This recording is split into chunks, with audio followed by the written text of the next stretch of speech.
Market है, बहुत बड़ी इकोनॉमी है। हम अपनी माइथोलॉजी की कथाओं को लेकर के भी गेमिंग की दुनिया में नए नए खेल ले जा सकते हैं। हमारे हनुमान जी पूरी दुनिया की गेमिंग को चला सकते हैं।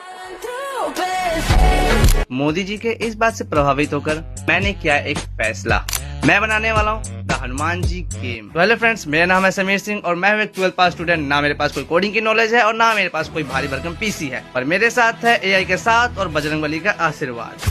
आज है डे 1 द फाउंडेशन। सारे जरूरी सॉफ्टवेयर डाउनलोड है। मैंने लेवल 1 का ढांचा भी खड़ा कर दिया है। द डिवाइन गदा, महेंद्र पर्वत और अनंत समुद्र।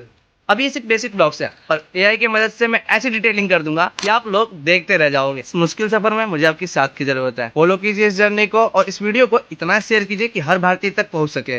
जय श्री राम, जय खाटू श्याम।